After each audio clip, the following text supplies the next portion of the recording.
Pandemia y pobreza, un binomio explosivo, tormentoso.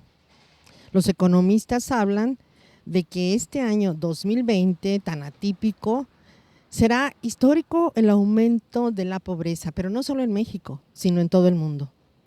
¿Qué opinan los sociólogos? ¿Qué opina usted que está en casa? ¿Cómo ha usted podido sobrellevar esta crisis? ¿Y cómo seguiremos en los próximos años? Vea usted la opinión de los especialistas.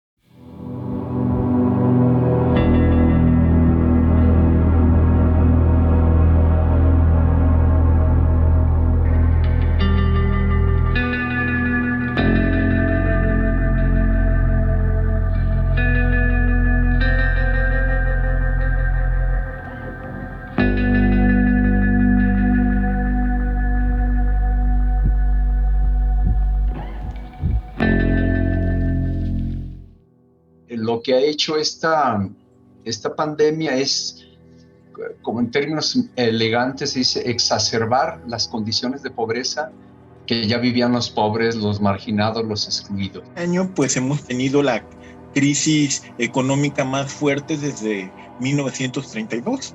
La economía mexicana está teniendo un retroceso que se estima que va a ser de 10% para este año. Esto en términos prácticos implica que se ha incrementado notoriamente la cantidad de gente desocupada y de gente desempleada. Yo diría que sí, yo lo calificaría como una tragedia social esta pandemia, que se califica nada más como una crisis de salud, pero no, esto me parece que ya es una tragedia social, ¿sí? Es decir, esto implica declarar una situación de emergencia continental o subcontinental para hablar de América Latina. Para este año, pues se han perdido en estos 11 meses de lo que va del año, se han perdido el equivalente a 6 años de la lucha de la pobreza en México. Esto es algo bien importante porque eso significa que estamos retrocediendo a los niveles anteriores a 2014. Toda América Latina, de hecho, ya hay, según los datos de la CEPAL, que acaba de publicar en octubre, hace prácticamente un mes, nos dice que ya hay 12 millones de pobres más en América Latina. Realmente estamos hablando de una catástrofe que ya está que ya llegó en este momento, no viene, ya está. Sí, definitivamente lo que estaríamos pensando es de que las posibilidades de que la economía se recupere y con esto que regresemos a lo que teníamos hace un par de años, o sea, no estoy diciendo mejoremos, estoy diciendo regresar a lo que teníamos a finales de 2018, pues estaremos hablando prácticamente unos 4 años más, sin lugar a dudas. Está diciendo tanto UNICEF como la CEPAL, que es la Comisión Económica para América Latina, que depende también de Naciones Unidas, nos está diciendo que América Latina va a sufrir un aumento porcentual de pobres y vamos a regresar, digamos, a los años 80. Una pérdida prácticamente de un sexenio.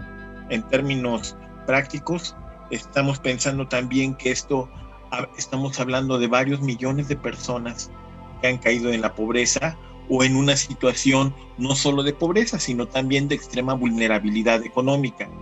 Desde las primeras semanas en que se anunció al mundo que nos adentrábamos a una pandemia global del COVID-19, surgieron las voces de alarma por parte de especialistas y académicos, diplomáticos y políticos, advirtiendo que los avances de regiones como América Latina para reducir sus márgenes de pobreza verían un retroceso de más de una década como consecuencia de la crisis sanitaria, que muy pronto se convirtió en una crisis múltiple económica y social. Más de 9 meses después es necesario conocer la visión de quienes desde antes de la pandemia han vivido en una pobreza sempiterna, privados de las condiciones que otorgan bienestar a la humanidad, en un ambiente contaminado y extraordinarias dificultades para acceder a servicios de salud, alimentación, casa digna, vestido. ¿Cómo han vivido ellos esta pandemia? ¿Usted qué le ha traído la pandemia? Pues que me quedé sin empleo, no he podido encontrar empleo y luego tantas enfermedades. Mi hija se contagió, ella es enfermera y ella y ahorita está aislada en su casa, no puede salir para nada. Mantiene mi papá. Él trabaja para todos. Sí, pues para mi mamá y yo nomás. Ahorita mis hermanos ya se independizaron. Entonces ha sido difícil, o sea, dejaste de trabajar ¿cuándo? Pues cuando me enfermé dejé de trabajar. Por lo mismo de la pandemia, pues de que con un ahorrito que teníamos ahí, en vez de acabárnoslo, pues, pensando en después con qué sostener los gastos, por eso fue que pusimos esta tiendita. Aquí se sufre la pandemia y más bien la gente la ignora, porque a veces es más fácil cerrar los ojos que aceptar que vivimos en una pandemia, porque de por sí ya es difícil sobrevivir en esto. Entonces, es muy difícil. Esta pandemia tal vez nos lleve otro año aquí y no sabemos cuántos estemos vivos todavía para ese entonces. Es difícil mantener el optimismo ante el semejante panorama que ha ido conformándose en torno a la pandemia. El incremento de la pobreza es a todas luces inevitable y hoy ya son mucho más robustas las filas de los desempleados, los marginados, los sectores vulnerables. Los especialistas en economía y desarrollo social advierten de una situación extraordinaria que requiere medidas también fuera de lo común, pero sobre todo urgen estrategias para proteger a quienes están pagando un precio demasiado alto las secuelas de la crisis, incluso a costa de su propia vida. Estamos pagando el precio de esta falta de previsión y estamos recogiendo eso, ¿no? Parece que se invierte más en armas, en educación y poco menos en salud. Estamos realmente en una situación muy compleja. No, la salida de los problemas económicos que ha tenido este año la economía seguramente no se verá resuelta en el corto plazo. Decíamos, ya tenemos la experiencia, en los años 80 llegó a existir lo que se le denominó el sexenio de crecimiento cero. Estamos posiblemente viendo que vamos a otro nuevo sexenio de crecimiento cero. Quiere decir que la gente de clase media o de ingresos que lo ubican en la clase media ha descendido al nivel de pobreza y todavía no sacan estimaciones de los pobres que pasaron a pobreza extrema. Pero pues eso ya es una cifra considerable. Debe incrementar particularmente el gasto público en infraestructura, en educación, el gasto público productivo, en otras palabras. Creo que esto es fundamental que se pueda hacer, que debiera hacerse. En ese contexto, muy probablemente la política de austeridad que se ha promovido en los últimos años, yo creo que es una decisión equivocada hasta cierto punto. Y quienes más sufren la pobreza son quienes ya habían sido pobres antes, pero los grupos de edad son los niños y las mujeres, los indígenas, y hay otro sector que se le ha olvidado visibilizar, incluso a Naciones Unidas, que son los adultos mayores. Las organizaciones internacionales como la ONU o el Banco Mundial estiman un incremento de pobreza extrema en el planeta que oscila entre 88 y 115 millones de personas, temiendo que la cifra llegue en 2021 hasta más de 150 millones de pobres en situación extrema, casi la totalidad de la población en México, y esto sin contar todos los matices de pobreza laboral, académica, alimentaria, de vivienda, servicios básicos, seguridad social, que hasta ahora son incalculables. Instituciones como Coneval, el INEGI, la UNAM, concuerdan en que será hasta junio de 2021 cuando se sepa con claridad el impacto de la inactividad económica que provocó la pandemia en México. Debería ser inaplazable y urgente, sobre todo prioridad, generar políticas públicas y estrategias para minorar en la mayor medida posible los efectos que se anticipan como devastadores. Más allá de discursos y posturas, es crucial un sentido de unión y solidaridad.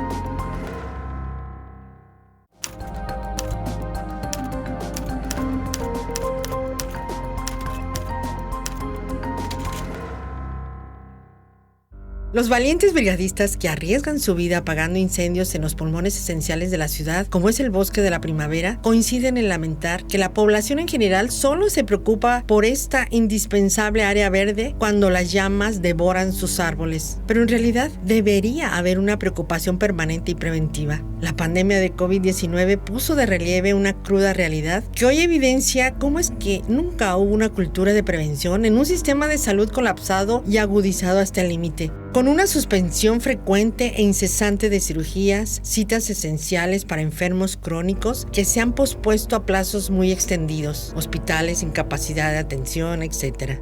Nos salimos del esquema de asistencia social que existía hasta hace 2 años.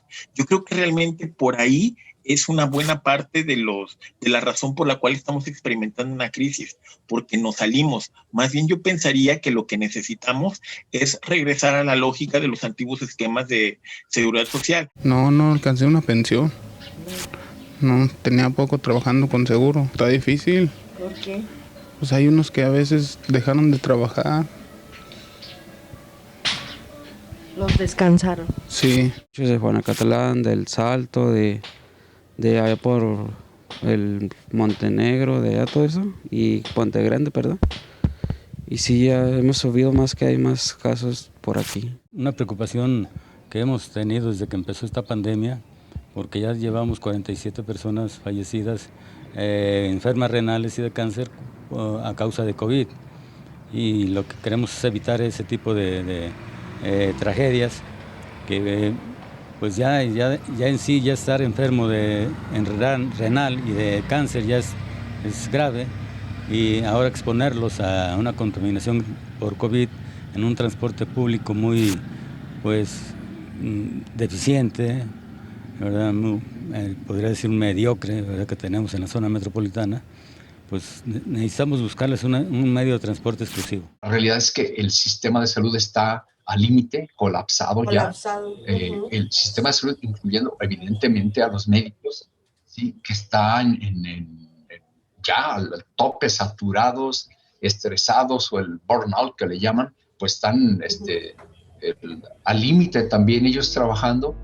Las medidas que inevitablemente tuvieron que tomarse para prevenir una tragedia de mayores proporciones significaron todo un cambio de paradigmas a diferentes escalas, en prácticamente todos los aspectos de la vida humana. Las escuelas cerraron sus puertas físicas desde marzo hasta el resto del año. La actividad en línea se convirtió en la respuesta para miles de profesiones, negocios y relaciones. El cubrebocas es ahora parte del atuendo de una gran parte de la población, pero también hay transformaciones que se advierten como ominosas. Y cabe preguntarse, ¿cuáles serán las consecuencias de este periodo de la historia donde todo cambió?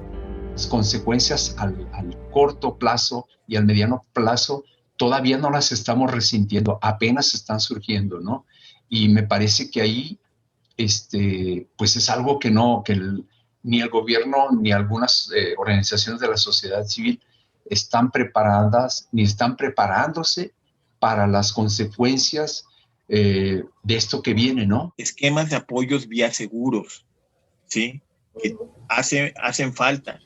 Desafortunadamente, el seguro popular fue eliminado justo en el tiempo que se necesitaba la pandemia. Por eso, paradójicamente, lo más útil fue lo que fue eliminado en los 2 últimos años. Ha habido crisis recurrentes cada 100 años, casi con cronómetro, y no sé por qué no fuimos más fuerte con las voces o la gente del área de salud, que este tipo de pandemias acontecen cada 100 años con regularidad, digamos, de años más, años menos.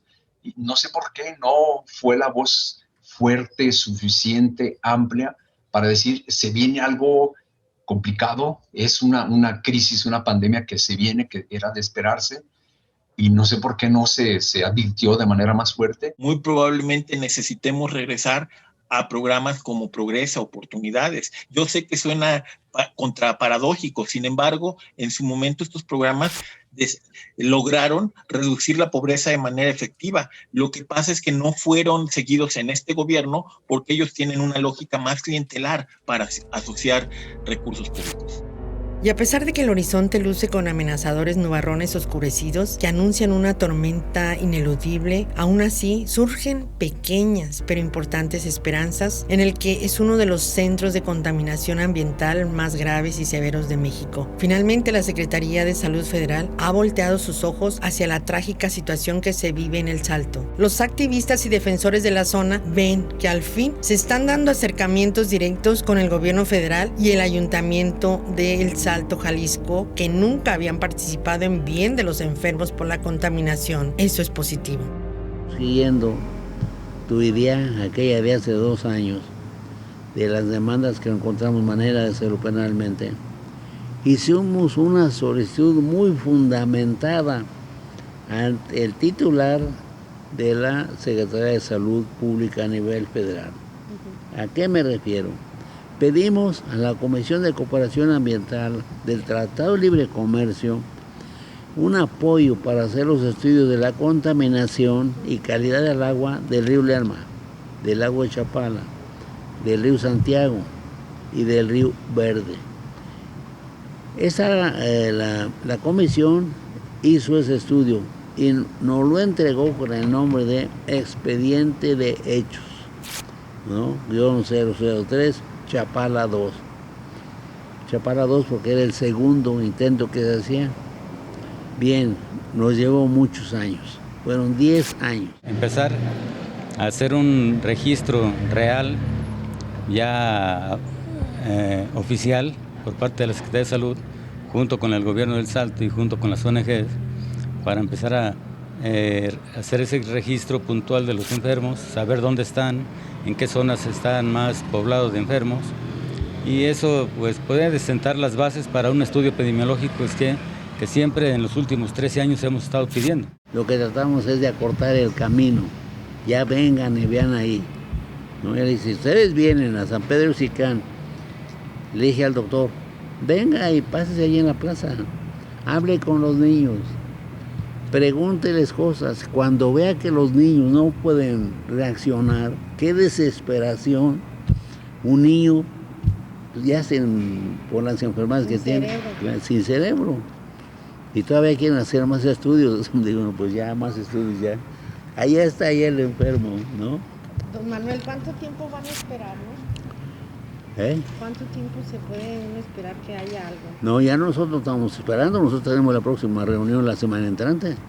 Ya no estamos esperando, ya estamos actuando ya. Un vínculo directo con la doctora Lisbeth Díaz, que es la representante de la Secretaría de Salud Federal para el problema del Salto, de la contaminación del Salto, y ya tenemos una tarea que cumplir, ¿verdad? De inicio ya empezamos a hablar también con el Ayuntamiento del Salto para formalizar el transporte exclusivo para enfermos renales y de cáncer con el apoyo del Ayuntamiento del Salto.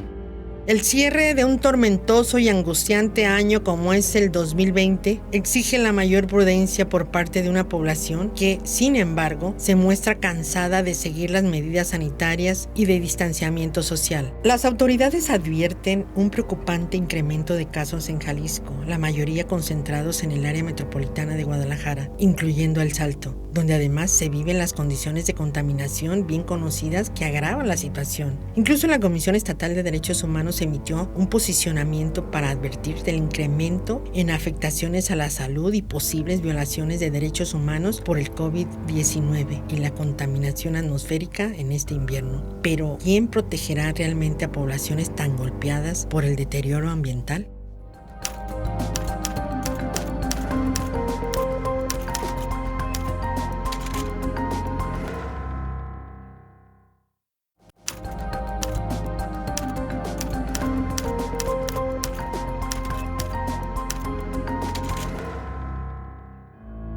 No hay nada más importante en la vida que conservar la vida misma. Se trata de una idea, un concepto que, por más obvio que parezca, hoy se encuentra en un punto de conflicto donde proteger la existencia humana, paradójicamente, se ha vuelto un dilema entre la urgencia de parar o reducir actividades, pero a costa de una crisis económica sin precedentes, que a su vez, de cualquier forma, cobrará víctimas. Es en estos momentos de gran zozobra que urge atender a la población más vulnerable y cuya vida depende del sector salud, como son los pacientes de insuficiencia renal y cáncer, muchos de ellos, por cierto, afectados precisamente por la contaminación.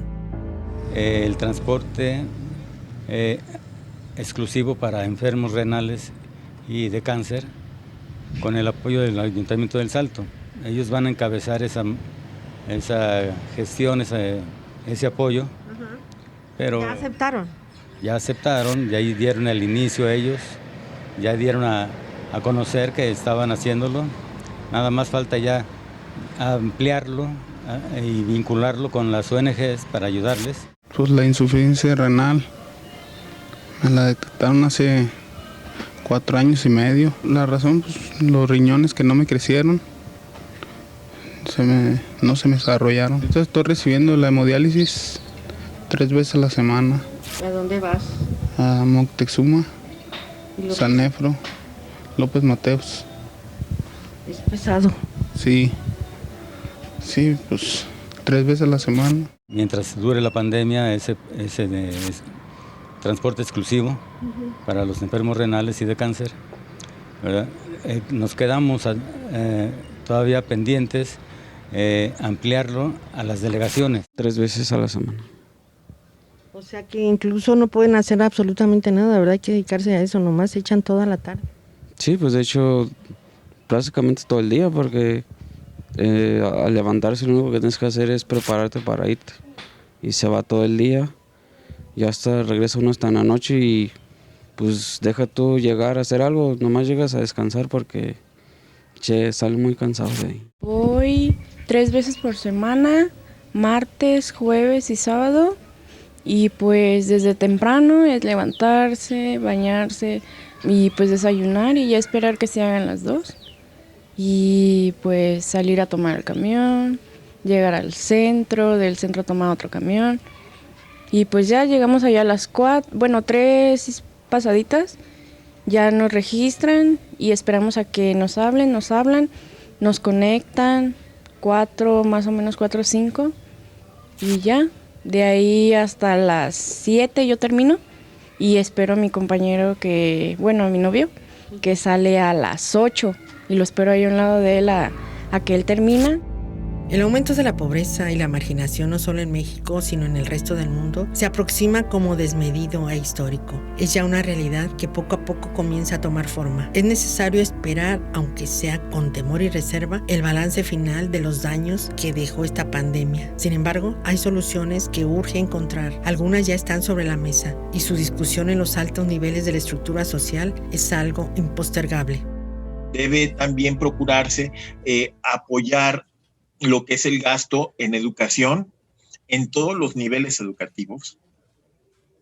Y también algo que debe hacerse, debe promoverse la infraestructura productiva, no los proyectos de infraestructura que no tienen viabilidad o que no sean rentables en el corto plazo. Esto implicaría en cierta medida cambiar un poco, repriorizar las prioridades de la administración para efecto del diseño de política económica y en particular política fiscal. Quiero decir que estas cifras, digamos en términos de porcentajes, vamos a llegar otra vez al 65-70%, pero lo que pasa es que ahora somos más millones de población, somos más habitantes en América Latina.